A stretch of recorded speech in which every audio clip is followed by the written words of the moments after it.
I will attempt to write this from who I was then all those years ago, through some of the realizations I've had along the way, and then share with you about who I am now. Still the other woman, and still full of wonder of what the fuck happened, and coming to rest as sweet contentment washes over me, as I can never, nor will I ever try to again, be anyone other than who I see in the mirror of each moment, resting always on the edge of each new perception of what else I can learn about who I am. I fell headfirst into the free-falling hole of becoming self-aware more years ago than I care to recall. Back then, I was filled with fear of looking at myself, fear of looking at those around me, fear of feeling anything at all other than the deep, deep self-hatred that clung hold tighter to me than the teeth of a toddler around a pacifier. Eating disorders chipped merrily away at the size of my clothes, and unhealthy habits creeped into my life through every crack in the wall that I had thrown up in the hope to protect myself, forgetting that I was already inside, and I was the one that I was trying to escape from. At the time, though, I had no idea that my hand was pressed hard against the self-destruct button. Hell, I didn't even see the button. I was simply steadying myself against the waves of insanity that plagued my every single day, disguised as a normal, functioning family. Now here's the thing, I have recently dug deep into the confines of my filing system, that is actually quite impressive, thank you very much, and it's alphabeticalized, and I pulled out a dusty file from 18 years ago and I started to read. While the words on the paper raised some fairly large emotions in me, side note, I've spent the last 10 years learning how to feel into every emotion, how to let them be with me and to simply notice them. No need to act on them, lash out at anyone, no need to even respond, just let them rise up, do their beautiful dance, and then drift off with no attachment. And yet here I was feeling some big uncomfortable feelings. Was I angry? And if so, who at? Was I disappointed? Was I hurt? I read on.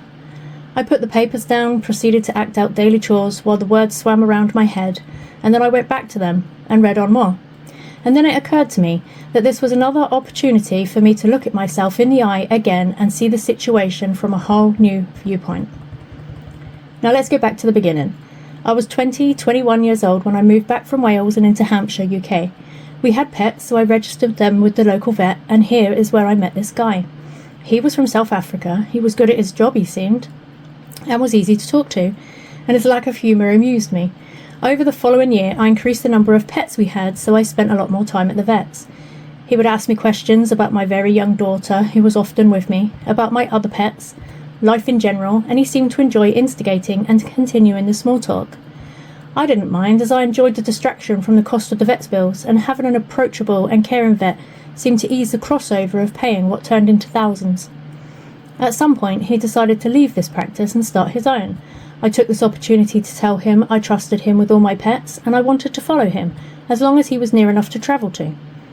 After a few months, he wrote me a letter to my house and told me the address of his new practice, and that he would welcome me and my pets, so off I would travel, the 30 minutes drive compared to the 5 minutes I was used to, unaware that I had traded in professionalism for a one-way ticket straight into yet another one-sided experience with a man indulging in his own pleasure at the cost of my reputation.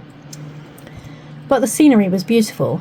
You can't knock the New Forest and all its outstanding views, with its ability to wash away the aftermath of a married man's touch. I would dissolve for hours just staring at each blade of grass, revelling in its beauty, while the lust that was being placed at my feet slid its filthy hands slowly and softly onto my ankles, over my shins and up my thighs, and I started to like him. I had my own issues going on. Trust me, that's for another story. But for this one, and to keep it tidy, I had trust issues that I was unaware of, I had a lot of emotional catastrophes that I hadn't been introduced to yet, and I was craving connections that I wasn't equipped to handle, all thrust upon me by the actions of trusted adults in my immature youth.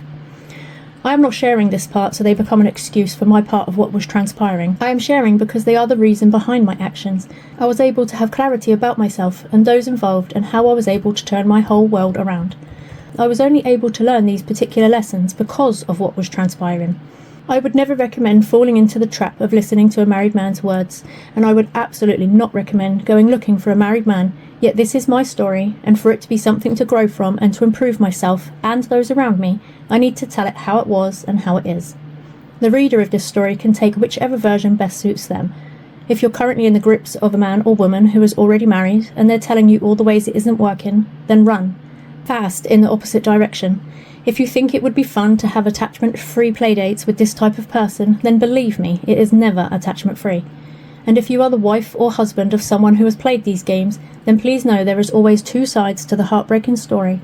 And sometimes, just sometimes, the person you choose to hate and the person you choose to stand united with are miscalculated and the wrong way round. Back to the story. The conversations that I started having with this man were becoming more and more personal.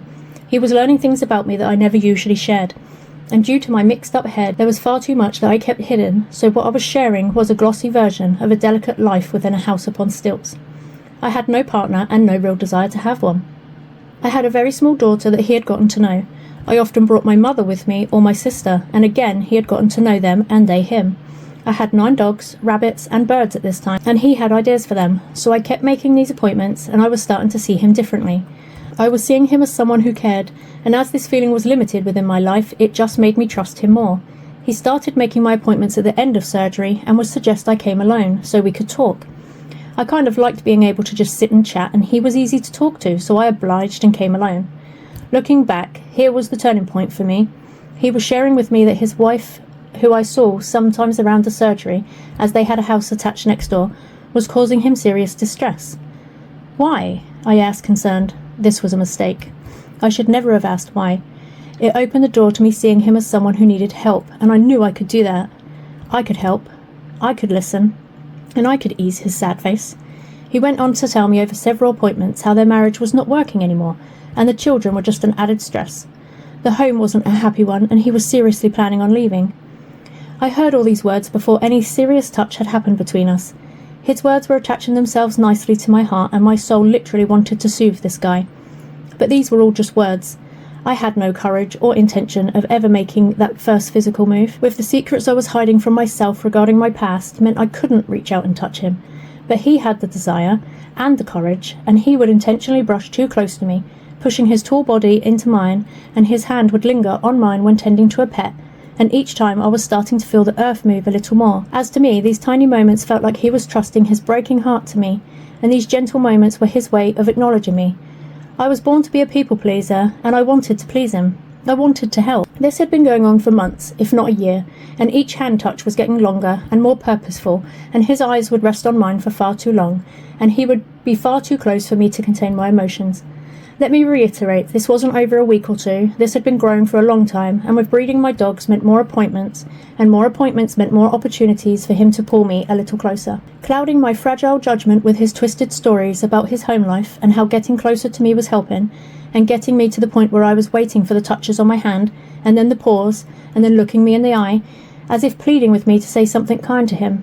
I was already well trained in putting other people's needs above my own, so I followed his silent instructions to a T.